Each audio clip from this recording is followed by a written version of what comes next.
자, 아까 얘기했었지만 인스턴스 실제로 메모리 할당된 객체를 인스턴스라고 한다고 그랬고요. 여기 지금 여기 보면 인스턴스를 좀 찾아보면 되겠습니다.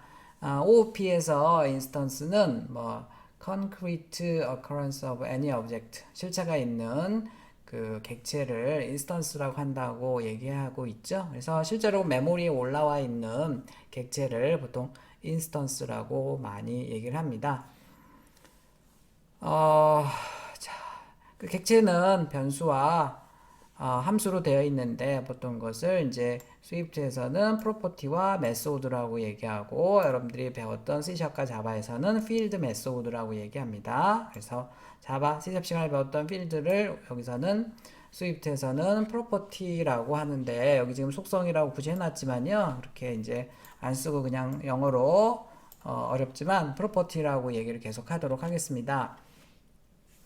자, 아까 잠깐 얘기한 것처럼 클래스라는 것은 청사진 설계사의 그림과 뭐 것처럼 하여간 청사진이나 설계사의 그림이 건물이 완성되는 모습을 나타내고 있는 것처럼 클래스는 객체가 생성됐을 때 어떤 모습을 보일 건지를 정의하는 추상적인 어떤 틀이 되겠습니다.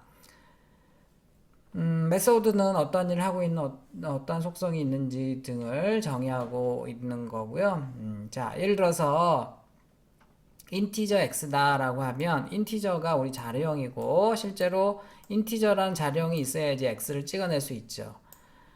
프로그램에서 실제로 가지고 노는 애는 x예요, x. 변수죠. 그렇지만 이 변수를 만들려면 인티저라는 자료형이 있어야 되는 거고요. 클래스라는 것은 새로운 자료형을 여러분들이 만드는 겁니다. 스튜던트라는 자료형은 세상에 어떤 프로그래밍 언어에도 없어요. 근데 여러분들이 이런 자료형을 만들고 걔를 이제 인스턴스를 만들어서 실제로 가지고 노는 거죠. 그래서 스튜던트라는 이 클래스를 어떻게 만들 건지 이제 고민하는 게 보통 객체지향 프로그래밍 언어에서 제일 많이 신경을 쓰는 부분이고 인스턴스를 가지고 노는 건 아주 간단합니다. 그래서 실제로 남들이 내가 만든 클래스 혹은 남들이 만들어 놓은 클래스 아니면 남들이 만들어 놓은 것을 상속을 받거나 여러 가지 방법으로 이래서 하여간 클래스를 가져다가 빨리 내가 인스턴스를 만들어서 사용을 하게 되어 있죠. 객체지향 언어들은. 자, 스위프트에서 우리가 클래스를 가지고 노는 것을 한번 생각을 해보면요. 일단 키워드로 클래스라는 키워드를 씁니다. 그 다음에 새로운 클래스 이름을 쓰는데 부모 클래스 우리 상속 오늘 할 수 있을런지 모르겠지만 부모 클래스를 쓰고 사이에다가 콜론을 찍게 되어 있습니다. 요 틀을 보니까 중간에 열고 닫고 하는 거 자, 요 틀을 보니까 C샵이랑 똑같죠. C샵. 자바에서는 여기에다가 아마 extens라고 쓸걸요. 그쵸? 그 다음에 C++에서는 여기에다가 public, private, protected 해가지고 상속을 얼마나 해줄 건지를 또 좀 튜닝하는, 정교하게 튜닝하는 C++에서는 그렇게 해요. 근데 다른 언어에서는 대부분 그냥 상속은 상속이죠. 클래스 안에는 그래서 이제 당분간은 여기 지금 상속을 안 할 거니까 이만큼은 없는 겁니다. 그래서 클래스하고 그냥 클래스 이름 쓰고 중괄호 열고 닫고에다가 아까 변수에 해당하는 프로퍼티가 있고요. 그 다음에 메소드를 쓰게 되는데 메소드는 두 가지가 있습니다. 인스턴스 메소드가 있고요. 타입 혹은 클래스 메소드가 있어요. 타입 메소드라고도 하고 클래스 메소드라고 하고 똑같은 뜻이에요. 클래스가 타입이거든요. 그래서 똑같은 의미로 쓰이고 있고요. 보통 이제 다른 언어에서 스테이팅 메소드가 이 타입 메소드, 클래스 메소드가 되겠고요. 인스턴스 메소드는 일반적인 메소드를 인스턴스 메소드라고 합니다. 이제 뒤에서 실습하면서 할 거예요. 자, 이렇게 프로퍼티와 메소드가 있다. 프로퍼티는 클래스 내에 포함되는 변수와 상수를 정의하는 겁니다. 바로 할 수도 있고 레스로 할 수도 있습니다. 인스턴스 메소드는 객체가 호출하는 거예요. 객체 인스턴스가. 타입 메소드는 클래스가 호출하는 거예요. 자, 이 클래스 자체가 호출하는 것을 타입 메소드 혹은 클래스 메소드라고 얘기를 하고 인스턴스 메소드는 객체가 호출해야 돼요. 반드시 객체를 만들어서 그 객체가 호출하는 거고요. 얘는 객체가 필요 없어요. 클래스 자체가 호출하는 메소드가 타입 메소드, 클래스 메소드가 되겠습니다. 다른 언어의 스테이팅 메소드 생각하면 되겠어요.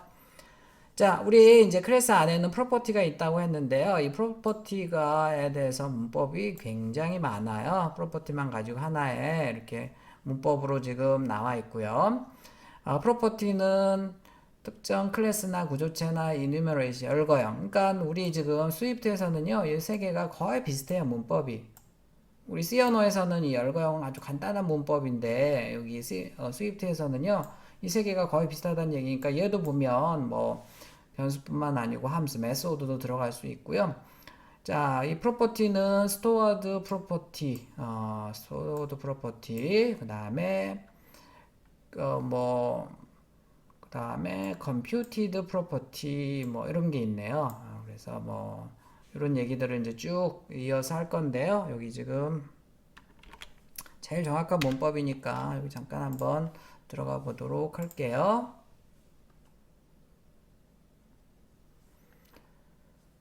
자, 지금 보면 기본적으로 프로퍼티는 스토어드 프로퍼티가 있고, 그 다음에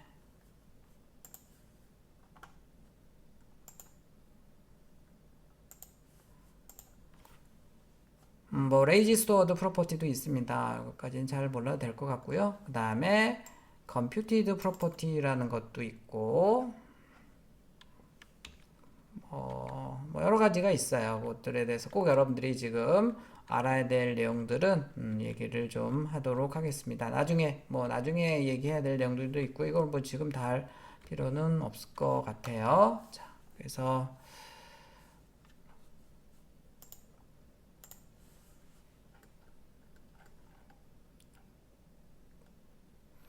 자, 클래스에 이제 프로퍼티를 추가를 해 보도록 하겠습니다. 자, 여기 지금 그런데 이 소스가 이제 클래스 맨이라는 클래스를 지금 만든 거고요. 거기에 여기 두 개를 뭐라고 한다고요? 뭐라고 해요?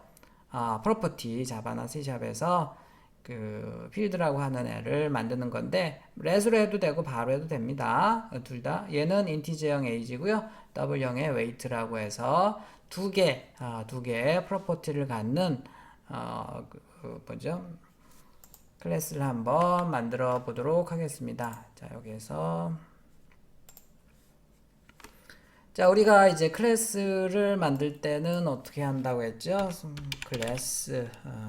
클래스라고 쓰고요. 이렇게 해서 이렇게 하면 되겠습니다. 일단 에러가 없는지 한번 돌려볼게요. 뭐 클래스 안에 아무것도 안 넣어놔도 시간이 잘 나왔어요. 근데 아무것도 없기 때문에 지금 된 거고요. 자, 여기에서 바로 해서 age라는 변수를 하나 인티저형으로 만들어 볼게요. 그 다음에 또 바로 몸무게를 W형으로 한번 만들어 보겠습니다. 자, 이렇게 해서 런을 해보도록 할게요. 그랬더니 벌써 에러가 났네요. 뭐냐면 클래스 man has no initializer. initializer 다른 언어에서 보통 생성자라고 하는 건데요. 이 생성자가 없대요. 자, 그 다음에 이제 여기서도 보면 stored property age. 이게 그냥 프로퍼티가 아니고 stored 저장된 프로퍼티라고 하는 건데요. 일반적으로 그냥 프로퍼티라고 하면 stored 프로퍼티를 얘기합니다. 클래스 안에 들어가 있는 프로퍼티를 그냥 stored 프로퍼티라고 해요. stored property age without initial value prevent synthesized initializer. 자, 이게 초기값 없이 하면 안 된다고 되어 있네요. 이것도 마찬가지예요. 그래서 뭐 equal 0 같은 거 좀 넣으면 안 되겠니? 이렇게 추천을 해주는 건데, 이상해요. 자, 예를 들어서 우리가 일반적인 변수를 한번 볼게요. 일반적인 변수를 보면, x라는 변수를 인티저형으로 만들었어요. 자, 이렇게 해서 컴파일 한번 해보겠습니다. 전혀 문제 없어요. 왜냐면 일반적인 변수는 이렇게 초기값이 있어도 되고 없어도 됩니다. 뭐 여기다가 초기값을 하나 또 줘볼까요? 초기값 있으나 없으나 다 관계없는데 일반 변수는 자, 그런데 클래스 안에 있는 변수 이거를 프로퍼티, stored 프로퍼티라고 한다고 그랬죠? 이 stored 프로퍼티는요 반드시 초기값이 있어야 돼요. 초기값. 자, 초기값을 주는 방법이 세 가지가 있거든요. 초기값을 주는 방법, 아니면 조금 이따 배울 init를 이용해서 초기화하는 방법, 그 다음에 옵셔널 변수나 상수로 선언하는 방법이 있습니다. 요 세 가지 중에 하나를 해야지 안 그러면 절대로 클래스를 만들 수가 없어요. 자, 그래서 일단 제일 쉬운 방법으로 초기값을 한번 줘 볼게요. 여기서 얘가 추천한 대로 나이는 0으로 하지 뭐. 그 다음에 몸무게는 뭐 0.0으로 하지 라고 해서 그냥 런 해보겠습니다. 이러면 문제가 없네요. 자, 어쨌든 굉장히 중요한 문법이에요. 스위프트에서 클래스를 만들 때는 클래스 그 다음에 클래스 이름이라고 쓰고 중괄호 열고 닫고 일단 필드에 해당하는 뭐 프로퍼티를 쓰게 되어 있는데 이 프로퍼티에는 초기 값이 필요하다. 초기 값을 주는 방법은 직접 주는 방법이 있죠. 좀 전에 준 것처럼. 그 다음에 이제 좀 이따 나오겠지만 이니트를 이용해서 초기화하는 방법도 있습니다. 이니트를 이용해서 초기화하는 생성자라고 얘기해요. 그 다음에 옵셔널 변수로 선언하는 방법들이 있습니다. 자, 그리고 아까 얘네들을 프로퍼티인데 정확하게 무슨 프로퍼티라고 한다고요? 스토어드 프로퍼티, 저장 프로퍼티라고 하고요. 또 다른 프로퍼티가 있는데 계산 프로퍼티라는 것도 있어요. 이따 얘기하겠지만 자, 여기서 age weight는 스토어드 프로퍼티가 되겠습니다. 자, 이렇게 해서 이제 여기는 초기 값을 1로 하고 여기 3.5로 해놨고요. 자, 그런데 특이하게 여기 지금 클래스 main이라고 쓰고 똑같이 age로 써놨는데 여긴 초기 값을 줬는데 여기는 이렇게 옵셔널을 변수로 만드는 방법이 두 가지가 있다 그랬죠. 요즘 똑같아졌다 그랬어요. 느낌표나 물음표로 해서 만들 수가 있는데 자, 이렇게 한번 만들어 보도록 하겠습니다. 자, 여기 보면 그렇게 안 하고요. 여기다가 뭐 느낌표, 물음표 아무거나 써도 돼요. 그냥 물음표로 해볼까요? 얘도 물음표로 할게요. 느낌표로 해도 되고요. 자, 이렇게 해서 런 해볼게요. 초기값 없잖아요. 근데 전혀 에러가 없네요. 자, 저번에 옵셔널 배울 때 뭐라고 배웠어요? 옵셔널 변수는 초기값을 안 주면 자동으로 이렇게 nil이 들어가요.